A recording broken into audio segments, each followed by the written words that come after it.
Արձանագրում ենք, որ աշունը թեժ չի լինելու, որովհետև ռեսուրսներ ընդդիմությունը չունի իշխանափոխություն կազմակերպելու համար, ազգային ժողովի ուժերով, թե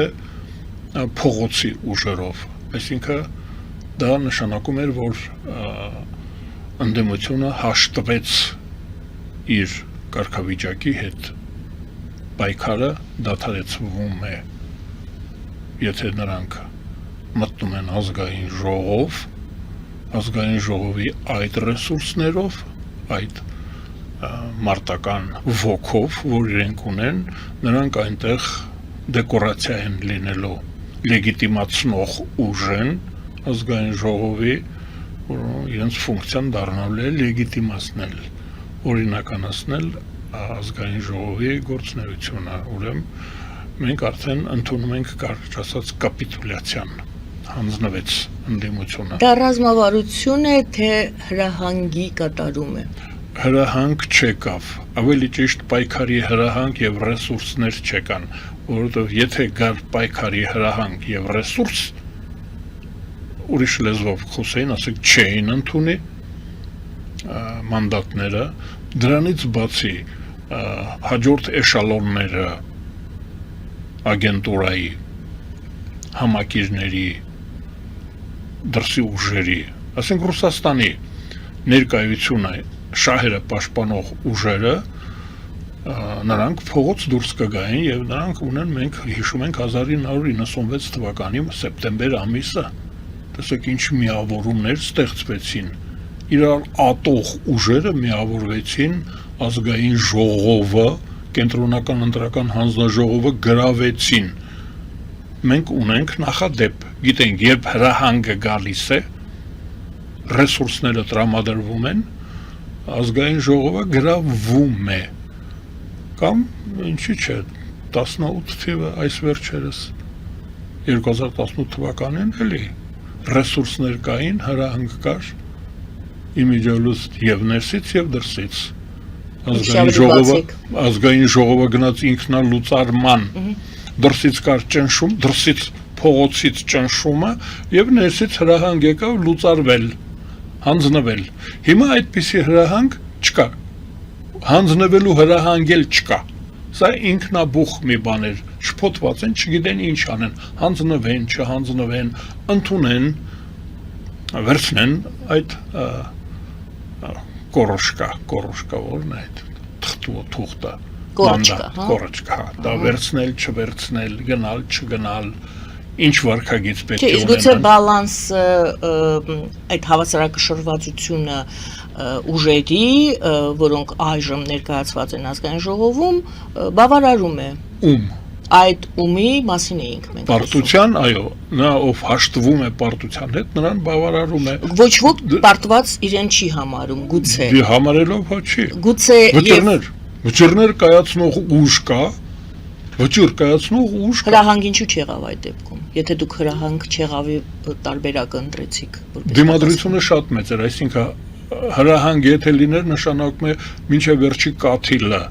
արյան, կռվել մինչև վերջի կաթիլը, մինչև վերջի պատգամավորի թեկնածուն, մինչև վերջի օլիգարխը, մինչև վերջի քրեականը կռվեք, ոչնչացեք։ Դա կնշանակեր պիր խրախճանք։ Չէ, բանի ժամանակ Պյուրոսի հաղթանակը կլիներ, եթե նույնիսկ հաղթանակ չէր, ուղղակի կռիվ ինքնաոչնչացման արդյունքով։ Դրա համար գուցե հրահանգ եղել է կռվեք, բայց սրանք հասկանում են, որ կռվում են ոչնչանալու։ Մի խոսքով, այդ Ռոբերտ Քոչարյանի ձևակերպումը, եթե մեզանից ձայներ գողանան կլինի հեղափոխություն, դա փակվեց այդ էջը, համարում եք, սեպտեմբեր էին ինչ-որ խոսում։ Անպատասխանատու հայտարարություն էր, չհասկացող մարդու հայտարարություն էր, անտեղյակ մարդու հայտարարություն էր, եթե դե արեք, այսինքն նա իր խոսքի համար, խոսքի տերը չի։ Այս փուլում քաղաքական գնահատական անհրաժեշտ է տալ արդյոք, թե համարում ենք, որ այնքանով, ինչքան մենք խոսում էինք, ինչքան գնահատում էինք, դիտարկումներով կիսվում էին մասնակիցները ընտրությունների, բավարար է, մենք ունենք քաղաքական գնահատական, ինչպիսին էին 2026 թվականի ընտրությունները։ 2026 թվականի ընտրությունների քաղաքական գնահատականը հետ է մնացել քրեական գնահատականից։ Պատկերացնում եք, արդեն քրեական գնահատականը կա, քաղաքականը կարծում եմ, որ պետք է կցել նախորդ շրջանի, այսպես պետք է արվի, նախորդ շրջանի ավարտը, այ որպես ավարտ։ Իհարկե պետք է գնահատական տրվի, բայց ես այդ գնահատականը մի քիչ այլ ձևով կուզեի, որ մենք քննարկենք։ Ընդհանրապես այս Պապ Թագավոր եւ Ամիրյան տեղափոխությունից հետո փողոցների անվանումների մասին է խոսքը։ Փողոցները, որ փոխվեցին, դա խորհրդանշական էր։ Այսինքն, եթե մենք մերժում ենք բոլշևիզմը, մերժում ենք սովետականը, Իսա մերժում ենք, այնպես կեսբերան մերժեցինք եւ բերում ենք մերը ազգայինը, ազատագրականը, իսկականը, ուրեմն ես կարծում եմ, որ հիմք ընդունելով դա ցույց է տալիս, որ իշխող ուժը գիտի դրա մասին, ուրեմն ես կարծում եմ հիմա պետք ընդհանրապես այդ հարցը միշտ բարձրացվել է դեռևս 90-ական թվականներին քննարկվել է գնահատական տրվի թե չէ անցյալ 200 տարում կամ 600 տարի դրա գնահատականը պետք է տրվի թե չէ ու չհամարձակվեցին այն ժամանակվա իշխանությունները չեն համարձակվել այդ գնահատականը տալու, որովհետև գնահատականը նշանակում է հանցագործին հայտարարել հանցագործ, զոհին հայտարարել զոհ եւ այոն այո լինի ոչը ոչ դա շատ կարևոր էր։ Հիմա ես նույնիսկ ձեզ ասեմ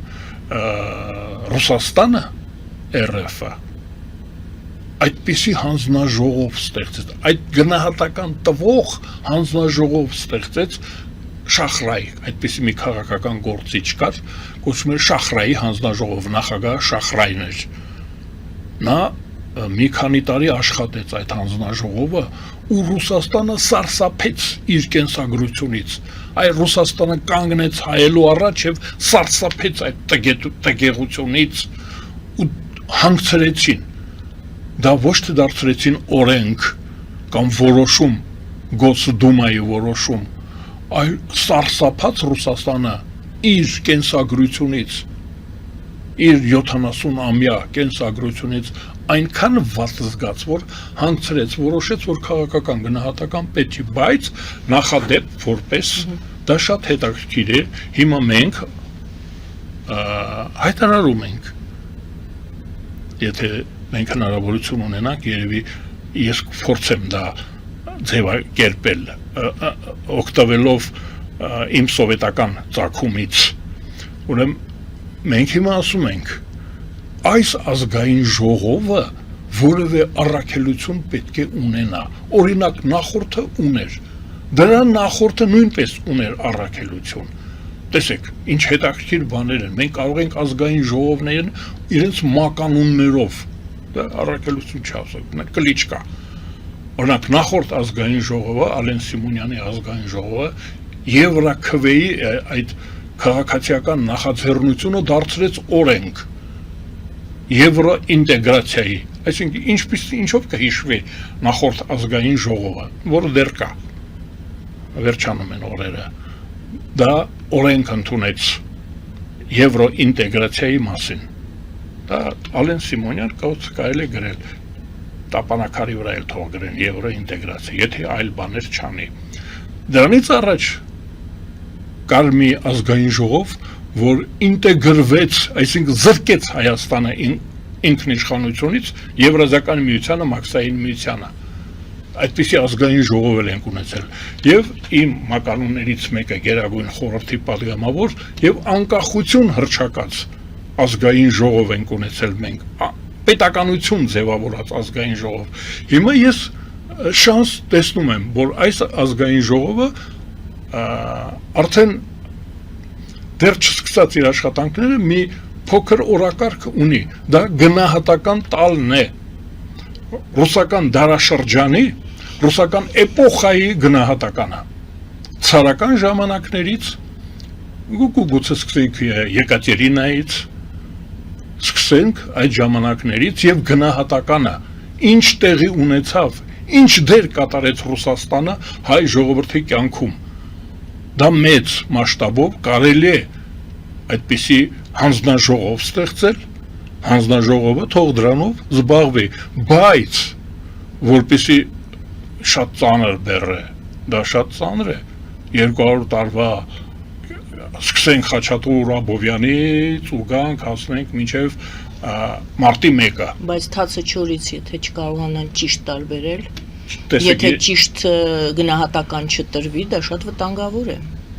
Պատկերացնում եք, այդ շարանը շարունակվի բոլշևիզմի անվան տակ, բոլշևիկների անվան տակ, հայրենասեր հայորդիներին էլ այսպես հեշտ է սրբիտանի Ռուսական իմպերիան աջերասացանիքը ունի իր ինքնագնահատականները։ հիշատակը նրանց։ Տեսեք, դեկաբրիստներ, Եկատերինայի եւ Պավելի մասին։ Ալեքսանդր առաջինի հայրասպանության մասին, դեկաբրիստների մասին, դրանք բոլորը կամ արքայադավության մասին սպանված իմպերատորները Ռուսաստանի, դրանց բոլորի վերաբերյալ ռուսները տվել են գնահատականներ, նախորդի վերաբերյալ, այսպես ասենք, ռուսական ավանդություն կար, նախորդ իշխանության վերաբերյալ իրենք տվել են գնահատական, այդ գնահատականը միշտ եղել է սարսափելի։ Բայց տվյալ դեպքում դուք իշխանության մասին չեք խոսում, դուք անհատների, արդեն անհատների գնահատական, ասեցիք Պապ եւ Ամիրյան։ Հեշտացրեցի, Պապ եւ Ամիրյան դա հեշտացրեց, խորհրդանշական է, հուսադրող։ Ես ասեմ, հուսադրող է, որ քանի որ Ամիրյանին վտարեցին, Պապ թագավորին բերեցին, նշանակում է մյուսներին Ամիրյանի գործընկերներին, հանցակիցներին նույնպես հարկավոր է վտարել։ Այդ իմաստով չեք տեսնում այդտեղ։ Չէ։ Ես ասում դա շատ հեշտ է։ Կա սովետական միության ինքնագնահատականը։ Տեսեք, կա հակատրոցկիզմը, շատ լուրջ տրոցկիզմը դա հարահրել պրոլետարական հեղափոխություններ աշխարհում, համաշխարհային քաղաքացիական պատերազմ հրահրել, տրոցկիզմը դա էր, եկավ ստալինիզմը, առանձին վերցված մի երկրում ավարտել քաղաքացիական պատերազմը եւ աշխարհը գրավել զինված ուժերով, զենքի ուժով, սվիններով գրավել, դրանց վերաբերյալ տրոցկիզմի վերաբերյալ կա ստալինիզմի գնահատականը, ստալինիզմի վերաբերյալ շատ լավ գնահատական, մեծ գնահատական կա դա 20-րդ համագումարն է, սովետական միության կոմունիստական կուսակցության 20-րդ համագումարը գնահատում է, սարսափելի, մեզ համար, հայերիս համար դա կարևոր է, ուղղակի կարող ենք ասել դուք ձեր մասին այսպիսի կարծիք ունեք, մենք համաձայն ենք ձեր կարծիքի հետ, հետո եկավ Խրուշչովյան օտտիպել, հալոցքը, այդ հալոցքի մասին կա Բրեժնևյան գնահատականը, այդ բոլորի մեջ մենք կանք, երբ որ ես ասում եմ գնահատենք ռուսականության դերը, Ռուսաստանի դերը, ռուսական իմպերիայի դերը, մեր կյանքում, լուսանցքում մի փոքր բան ասեմ, դեկրետ ասիմյի, ուրեմն 1917 թվականին Ռուսաստանում դեկտեմբերին հեղափոխություն ընտանիքի մասին դեկրետ գրեցին եւ մեր մասին գրված էր այդ աբորիգեններին տուզեմցի, для տուզեմցով իջեցնել ամուսնության տարին աղջիկների համար 16-ից դարձնել 13, տղամարդկանց համար 18-ից իջացնել 16, մենք 1700 տարի